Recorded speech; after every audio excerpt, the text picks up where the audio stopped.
Guys, ഞാൻ മറ്റൊരു പുതിയൊരു വീഡിയോ ആയിട്ട് വന്നിരിക്കുകയാണ്. നിങ്ങൾക്ക് എല്ലാവർക്കും നിങ്ങളെല്ലാവരും ഹാപ്പി അല്ലേ? ഞങ്ങളും ഹാപ്പിയാണ്. നല്ല മഴയാണ്. ഇപ്പം ഇന്നൊരു തോർച്ചയുണ്ട്. ഇന്നലെയൊക്കെ നല്ല മഴയായിരുന്നു. ഇവിടെ നിങ്ങളൊക്കെ ഓരോ നാട്ടിൽ എങ്ങനെയാണ്, മഴയുണ്ടോ എന്ന് കമന്റ് ചെയ്യണം. തുടങ്ങുന്നേക്കാളും മുമ്പ് ഒരു കാര്യം പറഞ്ഞു വെച്ചതാണ്. ഞാൻ എല്ലാ വീഡിയോസിലും വന്നിട്ട് പറയേണ്ട കാര്യങ്ങളാണ്. ആരും ദയവായിട്ട് കോള് വിളിക്കരുത്.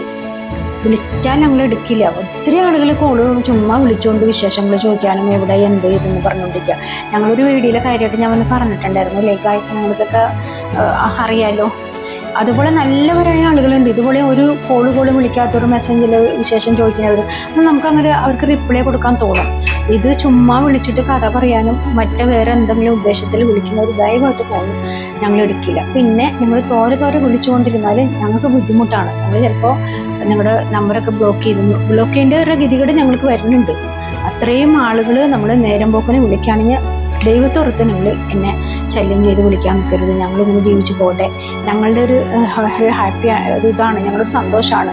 ഞങ്ങളൊരു വീഡിയോ ചെയ്യണം അല്ലെങ്കിൽ നല്ല സംഭവങ്ങൾ ഞങ്ങൾ നല്ലവരായ നാട്ടുകാരുടെ കയ്യിൽ എത്തിക്കണം എന്നുള്ള ഞങ്ങളുടെ ഒരു ആഗ്രഹമാണ്. ഇത് കുറേ നാളുകളായിട്ട് ഞങ്ങൾ ചിന്തിച്ചിട്ട് ചെയ്തൊരു പരിപാടികളാണ് ഇതൊക്കെ. അപ്പം ഞങ്ങൾ അങ്ങനെ തന്നെ പോട്ടെ. ഞങ്ങൾക്കും ഉണ്ട് ആളുകൾ ചോദിക്കാനും, അല്ലെങ്കിൽ മക്കളും ആളുകളൊക്കെ എല്ലാവരും ഉണ്ട്. അവരൊക്കെ ചോദിക്കില്ലേ, ഇതെന്താണ് ഇങ്ങനെ? എൻ്റെ മോനൊക്കെ എന്നോട് വഴക്കുണ്ടാവും, എന്താ അമ്മ ഇങ്ങനെ കോള് പറഞ്ഞേന്ന്. എനിക്കൊരു ഫോൺ കൈ പിടിച്ചിട്ട് പുറത്തേക്കൊന്നും പോകാൻ പറ്റാത്ത അവസ്ഥ. സുമയോട് ചോദിച്ചു, സുമയെന്നെ വഴക്ക് പറയും. സുമ ഒരു ദിവസം എത്രയോ കോള് സുമ എടുത്തിട്ടുണ്ടെന്ന് അറിയാം. അപ്പോൾ ഇതാണ് അവസ്ഥ. വീഡിയോ എടുക്കുന്ന പെൺകുട്ടിയാണ് സുമ എന്ന് പറയുന്നോള്. അപ്പോൾ ഞങ്ങൾ ശല്യം ചെയ്യാൻ നിൽക്കരുതേ ഒരിക്കലും. പിന്നെ മെസ്സേജ് എന്ന് പറഞ്ഞാൽ തോരെ അതായത് ചോദിച്ചു തന്നെ ചിലവർ. അല്ലാത്തവരിപ്പോൾ ഞാൻ ഗുഡ് മോർണിംഗ് പറയുന്നുണ്ട്, ഗുഡ് നൈറ്റ് പറയുന്നത്, എന്താ പറയണേ, ഇവർക്ക് എല്ലാവർക്കും എനിക്ക് കൊടുക്കാൻ പറ്റാത്തതുകൊണ്ടാണ് നിങ്ങളെല്ലാവർക്കും ഞാൻ പൊതുവേ തരുന്നത്.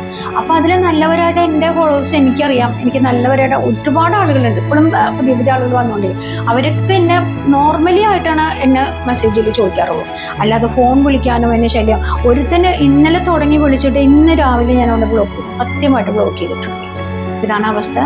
അപ്പോൾ ദയവായിട്ട് ആരും എന്നെ അങ്ങനെ ശല്യം ചെയ്ത് വിളിക്കാൻ നിൽക്കരുത്. ഒരു മസാല പൊടിയായിട്ടാണ് ഞാൻ ഇപ്പോൾ വന്നിട്ടുള്ളത്. അതായത് ബീഫ് മസാല. ഈ പൊടി നമ്മൾ കടയിൽ കിട്ടും, പക്ഷെ ഒരിക്കലും ഈ ഒരു ടേസ്റ്റ് കിട്ടുകയില്ല. അപ്പോൾ ഞാൻ പരിചയപ്പെടുത്തരാം നിങ്ങൾക്ക് മസാല എങ്ങനെ പൊടിക്കണമെന്ന്. ഇത് ബീഫ് മസാല എന്ന് നമ്മൾ പൊടിച്ചാലും ഇത് ചിക്കൻ ഇടാം. ഞാൻ എല്ലാത്തിലും കടലക്കറിക്ക് ഇടാറുണ്ട്. എല്ലാത്തിലും സൂപ്പർ ടേസ്റ്റാണ്. ഒരു രക്ഷയില്ലാത്ത മസാലപ്പൊടിയാണ് ഇത് കേട്ടോ. നിങ്ങളിപ്പോൾ ട്രൈ ചെയ്ത് നോക്കിയിട്ട് എന്നോട് കമൻറ്റ് പറയണം. ഇത് വേണ്ട, ഇത് 100 ഗ്രാമാണ് മല്ലി, മുളമല്ലി 100 ഗ്രാം. 75 ഗ്രാം ഉണ്ട് നമ്മുടെ മുളക്. ഇത് 2 മുളകുണ്ട് കേട്ടോ. കാശ്മീർ മുളകുണ്ട് കളർ കിട്ടാൻ വേണ്ടിയിട്ട്. എരിവുള്ളത് ഇത്തിരി കൂടുതലാണ്, കാശ്മീർ കുറച്ച് കുറവ്. പിന്നെ വേപ്പില നമുക്ക് ഇഷ്ടമുള്ളത് ആവശ്യത്തിന് എടുക്കാം. ഞാൻ ഇത്രയും എടുത്തിട്ടുണ്ട്. അതെ, അളവ് പറഞ്ഞില്ല. ഇത് 75 ഗ്രാം, 100 ഗ്രാം. ഇതും 75 ഗ്രാമാണ് പൊട്ടുകടല. ഓക്കെ, പിന്നെ ഉള്ളത് ഞാൻ പറഞ്ഞുതരാം. ഇതൊക്കെ ഈ ടീസ്പൂണിലേക്ക് വന്ന 1 ടീസ്പൂൺ ഇടാം. ഉലുവയൊന്നും കൂടരുത്, ഉലുവ. പിന്നെ ഇത് ജീരകം, അതും കൂടരുത്. ജീരകത്തിൻ്റെ കുത്തൊക്കെ വന്നാൽ ഭയങ്കര ബുദ്ധിമുട്ട്. ഈ സാജീരകം എന്ന് പറയും, നമ്മൾ ബിരിയാണിയിലൊക്കെ ഇടുന്നത്. ഇതും ഇത്രയ്ക്ക് തന്നെ, അത്രയും കൂടാൻ പാടില്ല. ഈ ടീസ്പൂൺ, ഇത് 1.5 ടീസ്പൂൺ ഉണ്ട്. ഇത് ഇച്ചിരി മുന്നിൽ നിന്നാലും കുഴപ്പമില്ല. ഇത് കസ്കസ എന്ന് പറയില്ലേ, നമ്മൾ മസാല പൊടിയുടെ ഇടാം, മറ്റേതല്ല. അതായത് പെരിഞ്ജീരകം ഈ വലിയ ടീസ്പൂണിലേക്ക് ഉണ്ട് 2 ടീസ്പൂൺ കേട്ടോ പെരിഞ്ജീരകം. പിന്നെ വൈനയില എന്ന് പറയും. ഇത് നമ്മൾ കടയിൽ നിന്ന് മേടിക്കുന്ന സംഭവമാണ്, ഉണക്കി വന്നത്. അതുണ്ട് ഇതൊരു ഇച്ചിരി ഒരു 30 ഗ്രാമത്തോളം, ഒരു 15 ഗ്രാം ഇത് മതി. പിന്നെ ഇത് ഞാൻ കാണിച്ചു തരാം. ഇതൊരു 20 ഉണ്ടോയെന്നറിയില്ല, ഒരു 20 അടുത്തുണ്ട്. ഇത് കരയാകുമ്പോൾ തക്കോലം 5 പീസ് ഉണ്ട്. ഇത് നമ്മുടെ ജാതിക്കയില്ലേ, ജാതിക്കുരു, ഇത് ജാതിപത്രി. പിന്നെ ഈ മഞ്ഞൾ, അതായത് നമ്മൾ പച്ചമഞ്ഞൾ, ഉണക്കിയ മഞ്ഞൾ കരുകപ്പെട്ട ഒരു 30 ഗ്രാം ഉണ്ട്. മഞ്ഞളൊക്കെ 2 കഷ്ണമുള്ളൂ, 2-3 പീസ് ഉണ്ട്. പിന്നെ കുരുമുളക്, ഈ വലിയ ടീസ്പൂണിക്ക് 2 ടീസ്പൂൺ ഉണ്ട്. പിന്നെ നമ്മൾ കറുത്ത ഏലക്ക മതി. ഇത് ഞാൻ കുറേ അന്വേഷിച്ചിട്ട് കിട്ടിയതാട്ടോ ഗൈസ്. ഇത് സൂപ്പറാണ്. ഇതിലെ മസ്താണ്. അപ്പോൾ ഇത് വിലയും കൂടുതലാണ്. ഇതും ഉണ്ട്. എല്ലാം രണ്ടും കൂടെ ഒരു 25 ഗ്രാം വരും. രണ്ടും പകുതി ഈക്വലായിട്ട് എടുത്തിട്ടുണ്ട്. അപ്പോൾ ഇതാണ് ഇതുകളുടെ ഇത്രയും ഇൻഗ്രീഡിയൻസ് ആണ് നമുക്ക്, ഇത്രയും വിഭവങ്ങളാണ് നമുക്കുള്ളത്. അപ്പോൾ ഇതെല്ലാം നമ്മൾ 1 by 1 ആയിട്ട് വറുത്തെടുക്കണം. ഓക്കെ, അപ്പോൾ ഞാൻ തീ കത്തിച്ചു. വലിയ ഇതുപോലത്തെ ഉരുളിച്ചട്ടി വെച്ചോളൂ, അല്ലെങ്കിൽ കരിയാൻ പാടില്ല ഒന്നും. ഓക്കെ, അപ്പം ഞാനിത് ഇതിടുണ്ട്.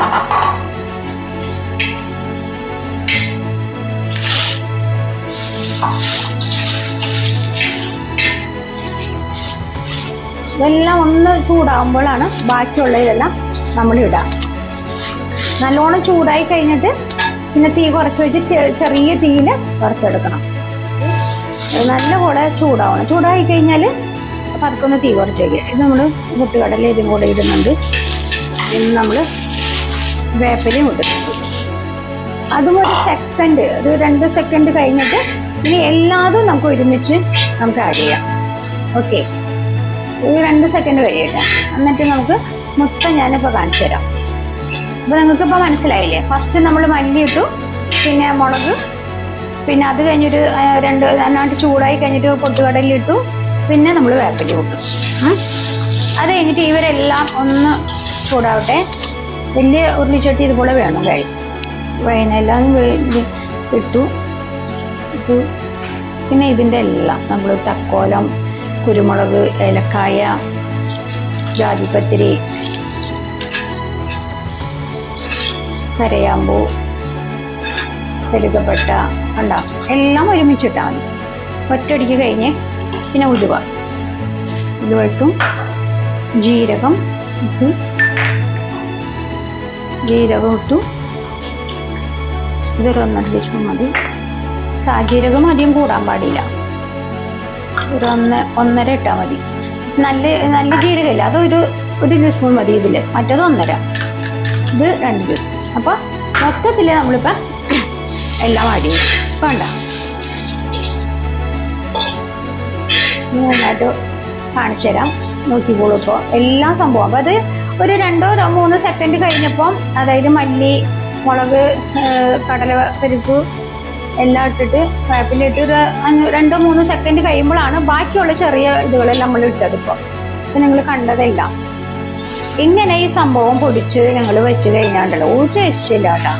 ഇതിപ്പോൾ നമ്മൾ ഉണ്ടാവും, അത്യാവശ്യം ഉണ്ടാവും. ഞാൻ ഇപ്പോൾ ഇവിടെ പൊടിച്ച് വെച്ചാണെങ്കിൽ എനിക്കൊരു മാസത്തേക്ക് കഷ്ടി ഉണ്ടാവും. ഇപ്പം ഞാൻ ഇത് വീഡിയോ ചെയ്യുന്നത് ഇതിപ്പോൾ പെട്ടെന്ന് ഞാൻ നിങ്ങളെ കാണിക്കാൻ കാരണം ഇതിലിപ്പോൾ എനിക്ക് ചിക്കൻ കറി വരുന്നുണ്ട്, പോത്തിറച്ചി, ഇതിലൊക്കെ വരുമ്പോൾ എനിക്ക് മസാലപ്പൊടി ഇല്ല, തീർന്നു.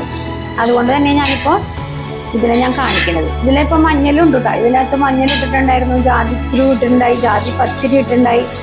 എല്ലാം വീണ്ടും മറക്കാം. വീഡിയോ കണ്ടാൽ മതി നിങ്ങൾ. ഈ മസാല ഉണ്ടല്ലോ, രക്ഷയില്ല ഈ മസാല. ഞാൻ തന്നെയാണ് എല്ലാ മസാലകളും പൊടിക്കുക. സാമ്പാർ പൊടി, ചിക്കൻ പൊടി.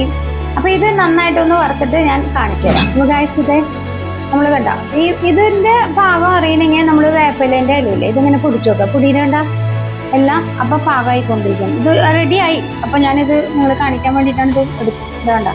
ഈ വേപ്പില ഇങ്ങനെ പൊടിയണം. അപ്പോൾ ഇതിൽ ഞാൻ എന്തൊക്കെ ഇട്ടെന്ന് ഒന്നും കൂടി ഞാൻ പറഞ്ഞിട്ട് നമ്മൾ ഇതാക്കാം. ഇതിൽ നമ്മൾ 100 ഗ്രാം മല്ലി, പച്ചമല്ലി, പിന്നെ നമ്മുടെ മുളക് 2 തരം ഉണ്ട്. കാശ്മീരും ഉണ്ട്, സാധാരണ എരിവുള്ള മുളകുണ്ട്. അത് 75 ഗ്രാം. കടലപ്പരിപ്പ് 75 ഗ്രാം. പിന്നെ അത് കഴിഞ്ഞിട്ട് നമ്മൾ ജാതിപത്രി, ജാതിക്കുരു, ജീരകം, പെരുംജീരകം, സാജീരകം, പിന്നെ കരയാമ്പൂ, കുരുമുളക്, പിന്നെന്താ അങ്ങനെ കുറേ സംഭവത്തിൽ നമ്മൾ മഞ്ഞൾ, ഇതെല്ലാം മറന്നു പോയത്. മഞ്ഞൾ ഇട്ടിട്ടുണ്ട്. പിന്നെ കരുതപ്പെട്ട, ഉലുവ, എല്ലാ സാധനങ്ങളും നമ്മൾ വീഡിയോ അതിൽ ആദ്യം തൊട്ട് ഞാൻ പറയുന്നുണ്ടല്ലോ, അത് നോക്കിയിട്ട് നിങ്ങൾ തീർച്ചയായിട്ടും ഇങ്ങനെ ഉണ്ടാക്കിയിട്ട് പൊടിക്കണം. ചിലവർ മടിച്ചിരിക്കുമില്ല. പൊടിച്ചിട്ട് നിങ്ങളുടെ ഭാര്യമാരോട് പറഞ്ഞ് പൊടിച്ച് നിങ്ങൾ ഗൾഫിൽ കൊണ്ടുപോകാം. ഇവിടെ കറി വയ്ക്കുന്നവർക്ക്, ഇവിടെയും ബാച്ചിലറായിട്ട് പോയി താമസിക്കുമ്പോൾ കൊണ്ട് കറി വയ്ക്കുന്നവർക്കിട്ട് സൂപ്പർ ടേസ്റ്റാണ് ഇത് ഒരു മസാല. അപ്പോൾ ഇത് ഞാൻ നിർത്താണ്, ഓഫാക്കാണ്. ഇത് ഇപ്പോൾ റെഡിയായി. എന്നിട്ട് ഞാൻ പൊടിച്ചിട്ട് വരാം. ഗൈസ് വേണ്ട, ഇതാണ് നൈസായിട്ട് പൊടിച്ചു. ഓക്കെ, ഇതിപ്പോൾ ഇതിനെ തൂക്കം പറയുകയാണെങ്കിൽ ഒരു 300 ഗ്രാം, 300 അല്ലേ, 300 ഗ്രാമോ അല്ലെങ്കിൽ 350 ഗ്രാം ഉണ്ടാവും. അപ്പോൾ ഇത് കടയിൽ നിന്ന് മേടിക്കുമ്പോൾ എത്ര കാശ് കൊടുക്കണം? നല്ല സാധനം നമുക്ക് കിട്ടില്ല. എന്താണെന്നറിയോ, ഞാൻ വെറുതെ പറയണതല്ല. ഇത് നിങ്ങളെല്ലാവരും കൂടെ ഇത് കണ്ട ഈ വീഡിയോയിൽ നമ്മൾ എല്ലാം തിരിച്ച് നമ്മൾ ഇടുന്നതായിരിക്കും. അത് നോക്കിയിട്ട് നിങ്ങൾ ഇത് ഉണ്ടാക്കി നോക്കണം. സൂപ്പറായിട്ടാ. നമ്മുടെ ഭാര്യയോട് പറഞ്ഞെങ്കിൽ നിങ്ങൾ ഉണ്ടാക്കി ഇത് കറി വയ്ക്കാൻ പറയണം. എന്നിട്ട് നിങ്ങൾ എൻ്റെ അടുത്ത് കമൻറ്റ് പറഞ്ഞോളൂ. നല്ലതായിരിക്കും. ചിലവരൊക്കെ ഞാൻ സാധനങ്ങളൊക്കെ ഉണ്ടാക്കിയിട്ട് എൻ്റെ ഇന്നുള്ളൊരു പയ്യനും ഞാൻ പറഞ്ഞില്ലേ, നല്ലതായിരുന്നു ആൻറ്റി എന്നൊക്കെ പറഞ്ഞ് വിളിച്ചിട്ടുണ്ടായിരുന്നത്. ഇത് വേണ്ട, സൂപ്പർ.